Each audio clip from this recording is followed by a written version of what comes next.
미국의 부흥사였던 D.L. 무디는 이런 말을 했습니다. 그대 자신을 믿어보라. 그대는 실망할 때가 있을 것이다. 친구를 믿어보라. 어느 날 그들은 죽거나 그렇지 않으면 그대와 헤어질 것이다. 그대의 명성을 믿어보라. 어느 때 회방하는 여가 그것을 뒤집어 엎을 것이다. 그러나 그리스도를 믿어보라. 그때는 현세와 내세에 후회함이 없을 것이다. 이렇게 말을 했습니다. 우리는 인생을 살면서 무엇을 믿느냐가 매우 중요한 것이죠. 우리의 영원한 구원자이신 예수 그리스도를 믿는 것은 정말 하나님의 은혜입니다. 믿는 것도 은혜이지만 그 은혜를 놓치지 않고 지켜가는 것도 매우 큰 은혜일 것입니다. 바울은 갈라디아 교회 교인들을 향해서 어리석다 이렇게 지금 말을 하고 있습니다. 바울이 얼마나 답답했으면, 그리고 그들을 향한 바울의 그 애정이 얼마나 뜨거웠으면, 그리고 그들과의 관계가 얼마나 돈독했으면 이런 단어를 사용할 수 있었겠습니까? 어리석다라는 말이 부정적인 표현이다 라기보다는 바울 사도의 그 심정을 우리는 엿볼 수 있습니다. 갈라디아 교회의 상태는 다른 복음을 받아들임으로 바울이 전한 참 복음을 밀어내고 잘못된 방향으로 가고 있었습니다. 그리고 그것은 바울과의 관계에도 악영향을 미치고 있었던 것입니다. 갈라디아 교회가 받아들인 다른 복음이란 한마디로 유대주의자들에 의해서 예수 그리스도의 복음으로 충분하지 않고 그들이 주장하는 유대주의 사상으로 율법적 행위도 있어야 하나님의 백성이 된다라는 것입니다. 그 율법 중에 대표적인 것이 바로 할례, 음식법, 안식일 규례였습니다.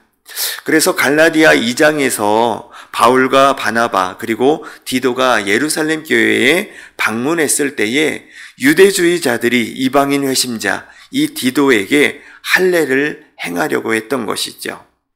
하지만 사도 바울은 절대로 허용하지 않고 물러서지 않았습니다. 왜냐하면 할례라는 이 율법적인 표징이 율법을 대체할 수 없기 때문이었습니다. 그리고 한번 허용하기 시작하면 모든 이방인들이 이 율법을 따라 복음만으로 충분하지 않고 결국 율법의 행위를 따라야 한다라는 다른 복음이 들어갈 수밖에 없었기 때문이었습니다. 또한 안디옥 교회에 베드로가 왔을 때 베드로는 이방인 성도들과 함께 식사를 하고 있었습니다. 그런데 식사 도중 예루살렘 교회에서 유대인 그리스도인들이 온다고 하니까 먹다 말고 자리를 뜨게 된 것입니다. 왜냐하면 유대인은 이방인과 함께 식사를 하는 것이 음식법을 어기는 것이기 때문에 괜한 책망과 오해를 받으려고 하지 않았던 것이지요. 이것을 보고 바울 사도는 이방인 성도들에게 악영향을 끼치는 그러한 모습이기 때문에 모두가 보는 앞에서 베드로를 책망하지 않을 수 없었다라는 것입니다. 바울은 예수 그리스도의 십자가 복음을 받아들였는데 왜 다시 율법으로 돌아가려고 하느냐라는 것이지요. 복음이면 충분한데 왜 다른 무엇, 율법적인 행위인 할례를 받아야 되는 것, 음식법을 따라야 되는 것, 안식일 규례를 지키는 이 어리석음으로 돌아가려고 하느냐? 성령으로 시작해서 다시 육체로 마치려고 하느냐? 복음을 온전히 이해하지 못하는 그들을 향해 안타까움을 표현하고 있는 것입니다. 바울은 율법으로 의로울 수 없고 믿음을 통해 의로울 수 있음을 아브라함을 예로 들어 설명을 하고 있습니다. 왜냐하면 유대인들은 자신들이 아브라함의 자손이라는 그 자부심을 가지고 있었기 때문이었습니다. 그런데 그 자부심의 대상인 조상 아브라함이 하나님으로부터 의롭게 여긴 것은 율법이 아닌 바로 믿음이었다라는 것이죠. 창세기 15장 6절 말씀에 아브라함이 여호와를 믿으니 여호와께서 이를 그의 의로 여기시고 라고 말씀이 나와 있습니다. 아브라함이 여호와를 믿으니까 여호와께서 그를 의로 여겨주셨다라는 것입니다. 아브라함은 율법을 잘 지켰기 때문에 하나님께서 그를 의로 여긴 것이 아니라 여호와를 온전히 믿었기 때문에 의로운 자로 여겨주셨다라는 것입니다. 아브라함 당시에는 율법이 존재하지 않았습니다. 오직 하나님을 믿고 따르고 순종함으로 인해 아브라함은 하나님께로부터 의로 여김을 받게 된 것입니다. 그래서 아브라함을 율법의 조상이라 말하지 아니하고 믿음의 조상이라고 말하는 이유가 여기에 있는 것입니다. 믿음으로 말미암은 모든 사람은 다 아브라함의 자손입니다. 유대인들이 말하는 생물학적 조상은 하나님 앞에서 아무런 의미가 없는 것입니다. 오직 믿음을 통하여서 아브라함의 자손이라는 이 영적인 의미를 볼 수 있어야 된다는 것입니다. 하나님은 믿음이 있는 아브라함을 복되게 하셨습니다. 그래서 믿음의 사람들에게도 복을 받게 하신 것이지요. 하나님께서 아브라함에게 약속하신 믿음의 자손으로 예수 그리스도가 오심으로 그 약속이 성취가 되었습니다.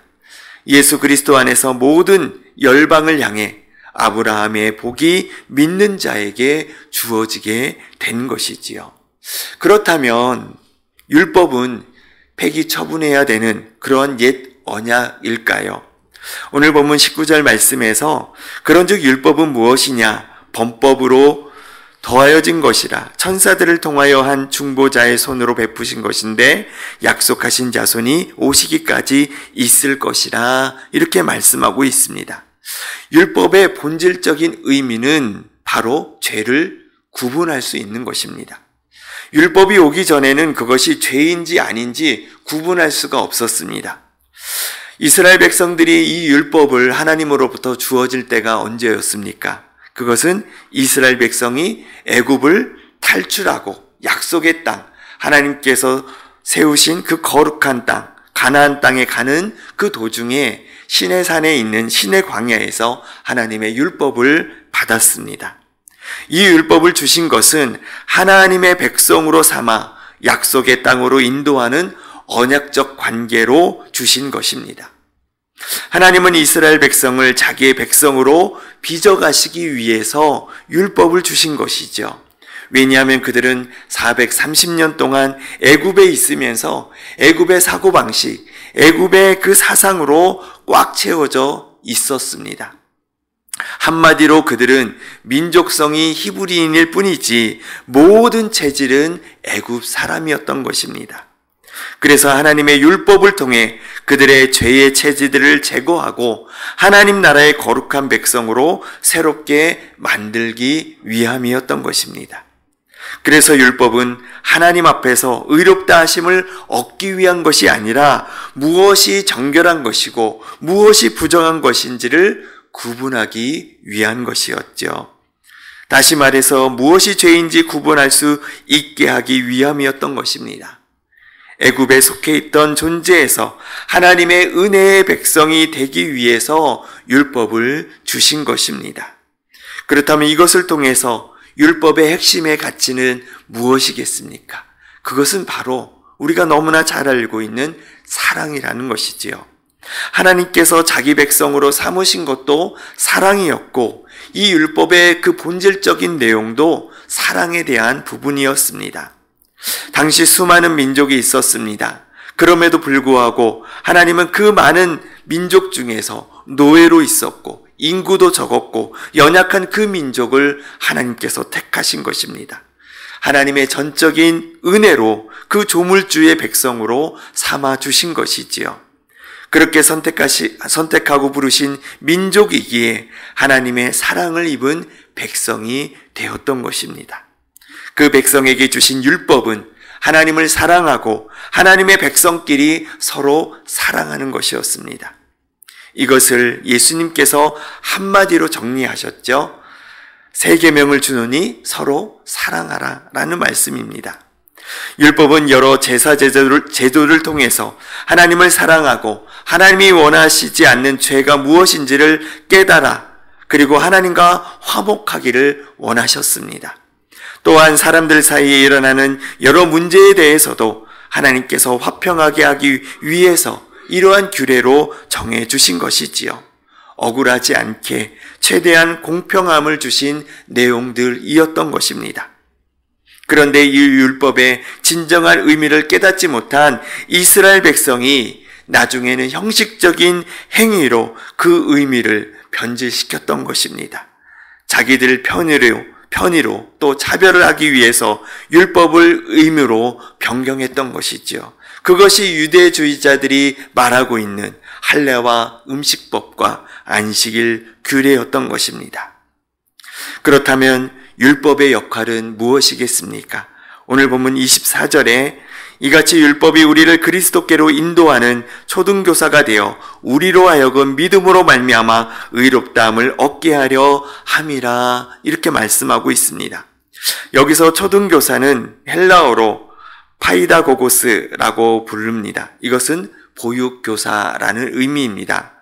당시에 초등교사라는 것이 어떤 교사라기보다는 보육자, 성인이 되기 전에 아이들을 훈육하는 그런 역할을 맡았던 노예 중에 한 사람을 가리키는 그러한 표현이었던 것입니다. 그러니까 율법의 역할은 성인이 되기 전까지 보육자의 역할을 해주는 것이지요. 하지만 예수 그리스도가 오시고 나서 초등교사인 율법에 매여 있을 필요가 없게 된 것입니다. 율법은 예수 그리스도께로 인도하는 것까지의 역할인 것이죠.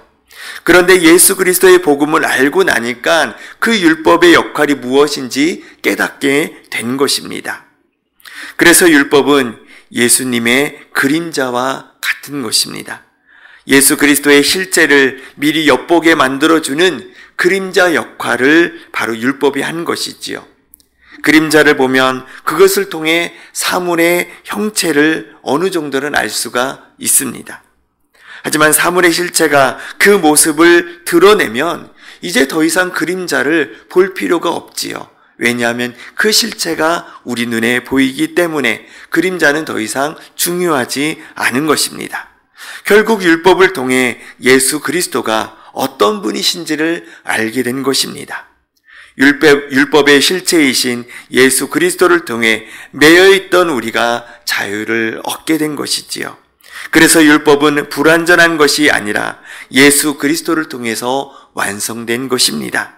마태복음 5장 17절 말씀에 내가 율법이나 선지자를 폐하러 온 줄로 생각하지 말라. 폐하러 온 것이 아니요 완전하게 하려 하심이라. 이렇게 예수님께서도 분명하게 말씀하고 있습니다.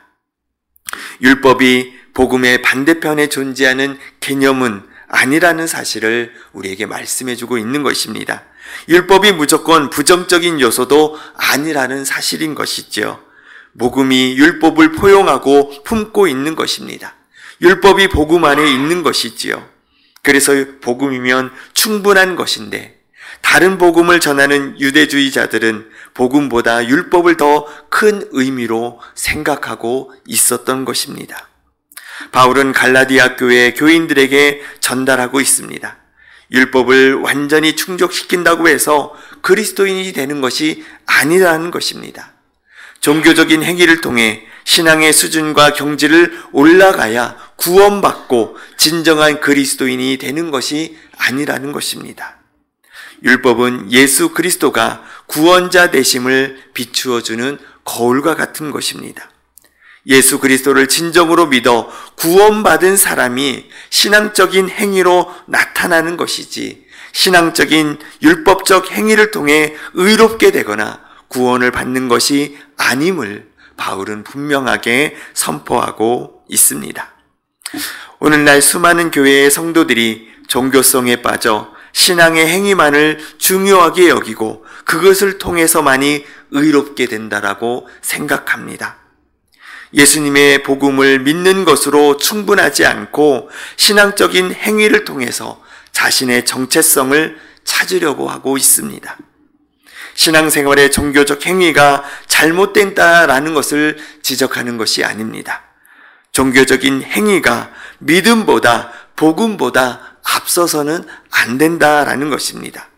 믿음을 통해 행위가 뒷받침되는 것이지 행위가 앞서서 그 뒤에 믿음이 오는 것이 아닌 것이지요.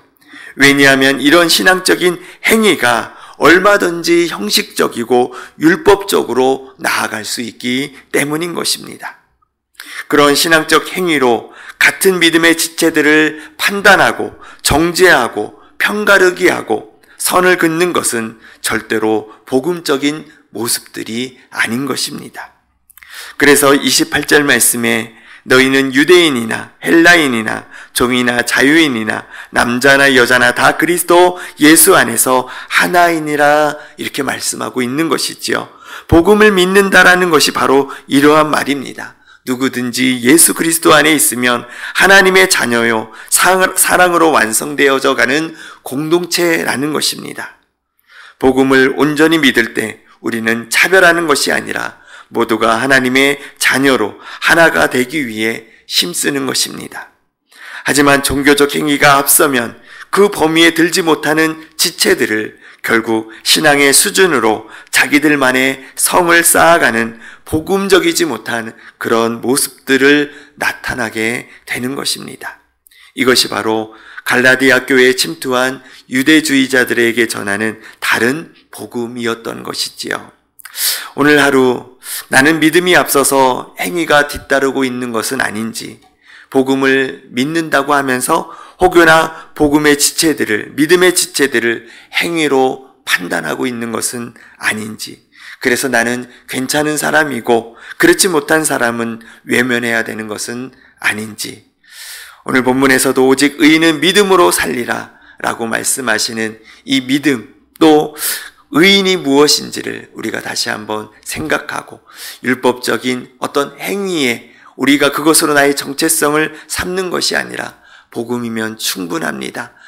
그 믿음을 가지고 오직 주님만 바라보며 믿음으로 살아가 모든 사람들을 품을 수 있는 복음의 사람들로 오늘 하루 살아가시기를 주님의 이름으로 축복을 드립니다. 기도하겠습니다.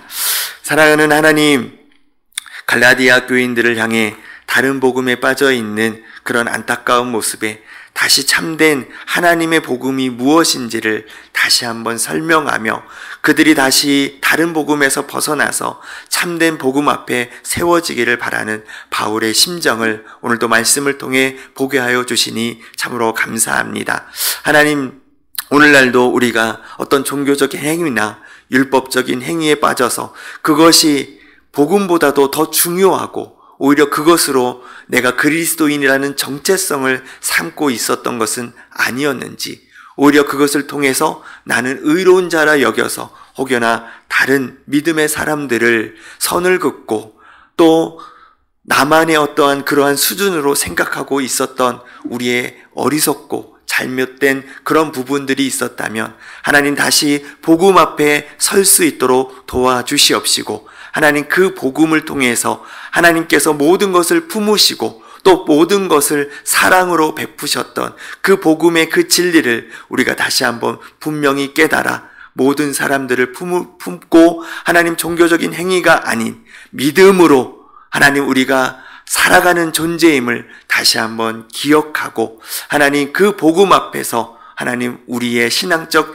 행위들이 온전히 우리의 삶으로 나타내어질 수 있도록 주님께서 은혜를 베풀어 주시옵소서. 하나님, 그래서 이런 부분들이 하나님 우리가 헷갈리고 어려운 부분들이 아니라 하나님 앞에서 온전히 그것들을 구별하고 구분할 수 있는 그러한 하나님 복음의 사람들로 잘 세워질 수 있도록 도와주셔서 오늘 하루도 하나님 복음의 그 영광을 위해 살아갈 수 있는 한날 되게 하여 주시옵시고, 예수 그리스도의 복음 앞에서 차별하지 않고 모든 사람들을 하나님 받아들이고 허용하고 또 그것들을 향해 하나님의 복음의 사랑을 온전히 전하며 살아갈 수 있는 저희들 되게 하여 주시옵소서. 하나님, 우리 담임 목사님도 내일부터 또 미얀마 또 선교에 다녀오십니다. 모든 일정 가운데에 주님께서 함께하여 주시옵시고 그 발걸음마다 복음의 발걸음들이 되게 하여 주셔서 그 땅 가운데에 복음이 온전히 심겨지게 하여 주시옵시고 하나님의 사랑 사람들이 하나님 구름대같이 몰려오는 성령의 놀라운 역사가 임할 수 있도록 주님 역사하여 주시옵소서. 그래서 미얀마 땅에 살아계신 하나님의 메시지가 선포되어지게 하여 주시옵시고, 하나님 많은 영혼들이 하나님 앞에 돌아와 주님의 자녀가 되는 놀라운 애가 넘쳐날 수 있도록 주님 은혜를 베풀어 주시옵소서. 오늘 하루도 여러 가지 삶의 고난과 또 역경과 또 어려움이 있지만 그 속에서도 끝까지 예수 그리스도를 붙들고 그 어려움과 역경들을 믿음으로 잘 이겨나갈 수 있는 또 오늘 하루 되어줄 수 있도록 주님 은혜를 베풀어 주시옵소서. 하나님 앞에 또 감사 헌금으로 또 일천번제 헌금으로 작정 헌금으로 하나님 앞에 예물을 드립니다. 이 예물을 드린 손길 위에 하나님의 사랑을 품어 허락하여 주시옵시고, 그 사랑의 역사들이 삶에 아름답게 열매 맺어질 수 있도록 주님 은혜를 베풀어 주시옵소서. 거룩하신 예수 그리스도의 이름으로 기도하옵나이다. 아멘.